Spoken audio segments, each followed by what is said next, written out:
Assalamualaikum warahmatullahi wabarakatuh. Masih bersama saya di sini di channel Sang Adipati.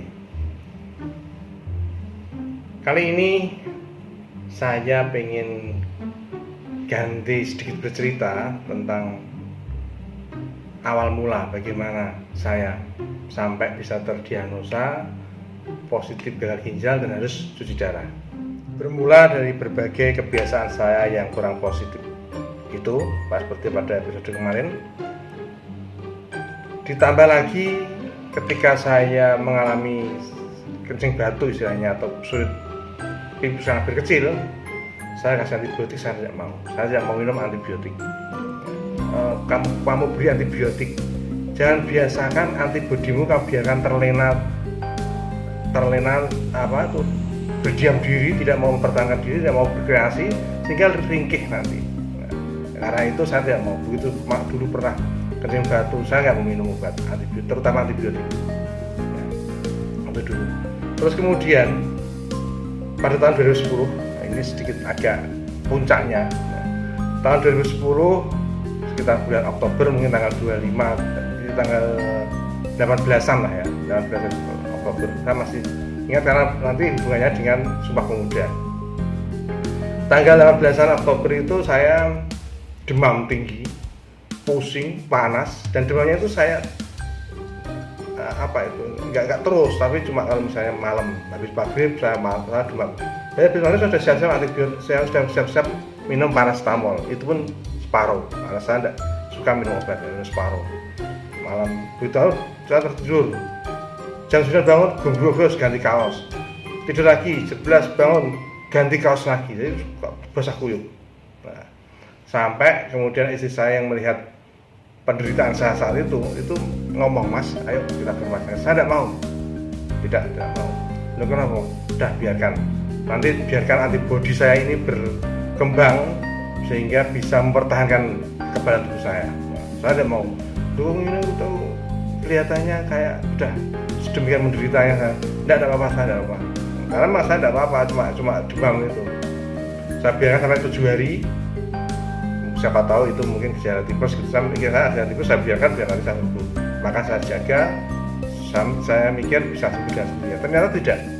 Sampai 7 hari saya itu masih demam tinggi dan tanpa nyeri pinggang. Jadi saya mikirnya udah santai aja. Saya berobat ke kota, ke dokter dalam. Bayangan saya sudah wah, saya paling ini ditebak tipesin saya sok pede gitu aja ya. Nah, kemudian saya masuk sana, kemudian sama dokter saya suruh laborat sampingnya di lab, di samping praktek dokter itu. Saya tunggu, setelah keluar di bawah, ini kreatinnya tinggi. Kenapa dok? Nah, akhirnya dikatakan saya ada masalah di ginjal saya yang kanan mungkin sudah agak kerjanya kurang bagus, yang kiri itu ada kistanya, katanya gitu. Nah, terus kista dan kristal. Nah, kristal. Terus sekarang harus operasi gimana dok? Ya harus secepat mungkin. Nah, akhirnya saya sudah ancang-ancang besok pagi saya harus ke Semarang. Saya mikir karena waktu itu yang ada teknologi laser. Saya bayangannya pakai Pemuda itu menakutkan. Saya pilih pakai laser. Yang ada Semarang. Jadi saya besok pagi Semarang. Walhasil sampai pulang saya masih saya sendiri yang bawa kendaraan sama istri saya. Saya nggak dong, waktu itu sudah dikatakan juga kemungkinan nanti bisa gagal ginjal kalau tidak segera diatasi. Tapi saya nggak dong, waktu itu saya belum mudeng, nggak terlalu ngeh apa maksudnya gagal ginjal. Saya nggak punya bayangan seperti apa gitu. Tapi begitu sampai rumah ternyata saya ya kaget. Istri saya itu langsung merangkul dan sambil nangis. Kenapa bu? Langsung nangis, tidak sempat menjawab, ya, tidak bisa menjawab. Ngerangkul, bahkan sampai malam pun tidur saya dirangkul. Saya kayak nganter anyar. Padahal saya itu sudah punya anak yang umur berapa itu ya, 3 tahun. Nah, saya dirangkul, ya udah saya semalam ya tiduran. Nah, apa ya? Akhirnya istri saya sambil menangis. Akhirnya lama-lama anak saya itu ya gampang mengikuti alur, jadi saya pun ikut menangis. Saya menangis sampai paginya. Akhirnya setelah pagi saya berangkat ke Semarang. Saya ancang-ancang untuk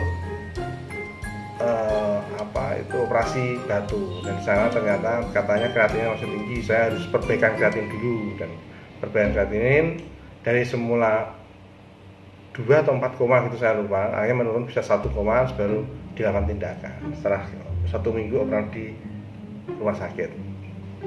Nah, waktu itu saya sudah merasa udah fit, udah nggak masalah gitu. Tapi istri saya yang selalu, Mas hati-hati Mas. Tiap 6 bulan saya akhirnya laborat. 6 bulan sekali saya laborat apa Bu? Kreatinin sama ureum. Jadi saya karena istilahnya kerjanya di rumah sakit, jadi mungkin sedikit tahu ya masalah kayak gitu. Nah, akhirnya saya laborat ureum kreatinin tiap 6 bulan, dan kurangnya naik sampai sekitar mungkin mendekati saat mendekati 8 koma, mungkin 8 koma itu saya masih biasa, dari keluhan. Dari dulu nyeri pinggang juga tidak ada, demam tidak ada, cuma demam itu pas awal-awal itu ya. Jadi begitu saya kreatinin 8, saya itu masih bisa ke Jogja ya, masih riwari Jogja. Saya itu karena seneng saya itu ke Jogja, ada nuansa yang penyegaran lah istilahnya ke Jogja. Sampai pada akhirnya pada bulan Maret tahun 2013, Maret ponakan saya itu sakit, dan karena saya itu sedikit fanatik dengan suasana Jogja, sekarang udah kan jalan-jalan saya ajak ke Jogja. Jadi saya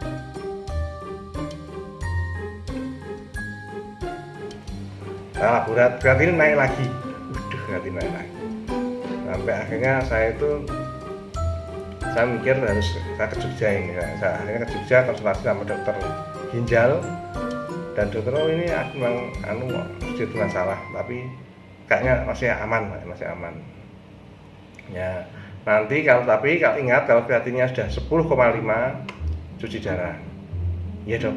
Saya pede aja, saya mikirnya itu cuci darah itu enggak sesuatu yang menakutkan, cuma sebulan sekali gitu ya mikir saya waktu itu. Jadi saya divonis untuk cuci darah pun saya santai. Itu saya sudah saya tercengang, saya kelihatannya terdiam, sedih gitu ya. Tapi saya biasa aja, karena mikir saya itu cuci darah itu nggak harus seperti sekarang seminggu 2 kali gitu, enggak. Nah, akhirnya pada perkembangannya